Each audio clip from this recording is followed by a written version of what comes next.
असतो मा सद्गमय।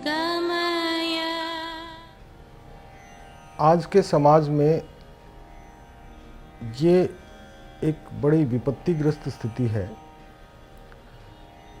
कि बच्चों से लेके बड़ों तक लोगों का ध्येय या कंसंट्रेशन या उसका फोकस ना होने के कारण से उनका व्यक्तिगत, पारिवारिक, सामाजिक सारा का सारा जीवन तकलीफ़ों का एक अंतहीन जाल बन गया है।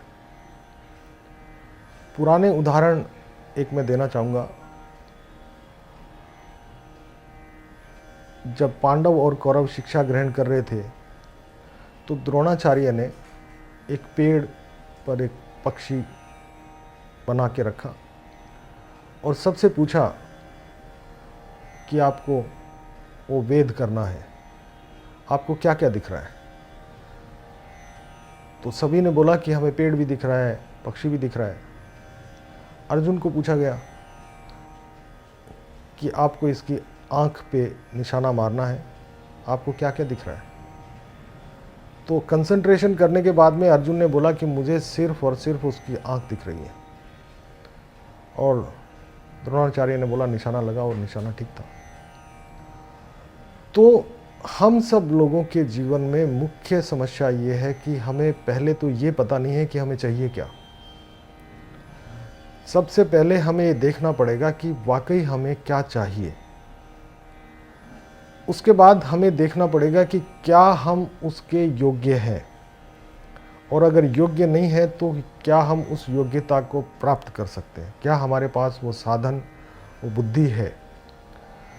जब ये चीज़ें तय हो जाती हैं तो आपका कंसंट्रेशन ऑटोमेटिकली अपने उद्देश्य और अपने टारगेट पे हो जाएगा।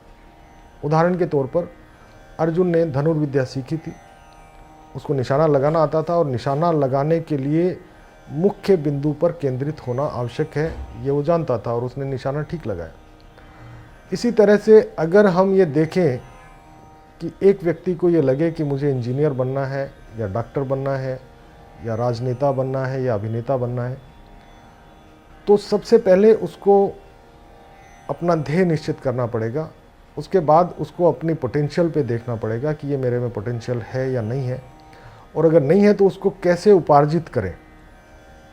मैं हमेशा कहता हूँ कि मनुष्य अनंत संभावनाओं का स्रोत है। किसी भी मनुष्य में संभावनाओं की कोई कमी नहीं है। उन संभावनाओं पर केंद्रित होकर के उस पर अनवरत प्रयास करना। देखिए, आपकी मानसिक स्थितियां दिन में बहुत बार बदल सकती है, महीनों में बहुत बार बदल सकती है, लेकिन अगर आपके ध्येय पर आपका ध्यान है तो आप उसको निश्चित तौर पर प्राप्त कर सकते हैं। किसी भी तरह की सफलता के मुख्यतः 3 कारण हैं। उन तीनों कारणों को अगर हम जीवन में समुचित व्यवस्थित कर लें तो सफलता की गारंटी है, आपका ध्येय भी करेक्ट हो सकता है।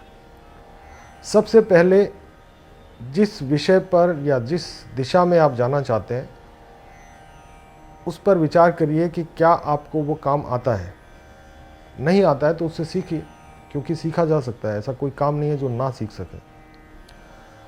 उसके उपरांत आप ये देखिए कि आपका उसमें मन लगे, आप उस काम को एंजॉय करें। तीसरा और अंतिम, अपना 100% उस काम को दे दो। तो काम नहीं आता है, सीख लीजिए, उसको एंजॉय करिए और उसमें अपना 100% दे दीजिए। आपको निश्चित तौर पर सफलता मिलेगी। ये मैं अनुभूत कर चुका हूँ, और मैंने बहुत सारे सफल लोगों के जीवन में ये चीज़ देखी है। मैं आपको एक छोटा सा उदाहरण देना चाहता हूँ। मेरे परम मित्र मिस्टर राजेश खन्ना से बेहतर काम कोई नहीं जानता था। वो गिफ्टेड एक्टर थे। इसके अलावा उन्होंने थिएटर किया और अभिनय के ऊंचाइयों को उन्होंने छुआ। समय गुजरने के साथ उन्होंने अपने काम को एंजॉय करना कम किया। उसको 50% भी दे नहीं पाए, परिस्थितियाँ ऐसी थी। तो जीवन में उत्थान और पतन का एक महान दौर उन्होंने देखा। एक दूसरे सज्जन हैं मिस्टर अमिताभ बच्चन, उन्हें काम नहीं आता था। अपने करियर की शुरुआत में उन्होंने बहुत सी फ्लॉप फिल्में दी, फिर उन्होंने काम को सीखा और काम को सीखने में अपना शरीर, मन, बुद्धि, आत्मा सब कुछ डाल दिया और अपनी कमजोरियों को भी अपनी उपलब्धियां बना ली। और आज 75 की उम्र में वो अपने काम के लिए होमवर्क करते हैं, उस काम को एंजॉय करते हैं और 100% से ज़्यादा देते हैं। आज तक वो रेस में है। यही वो चीज़ें हैं जो आपको फोकस करने के लिए मदद कर सकती है। तो अपने काम को जान लो, उसको एंजॉय करो और उसको 100% दो। आपका फोकस ठीक रहेगा, आप जीवन में ज़्यादा सफलता प्राप्त करेंगे।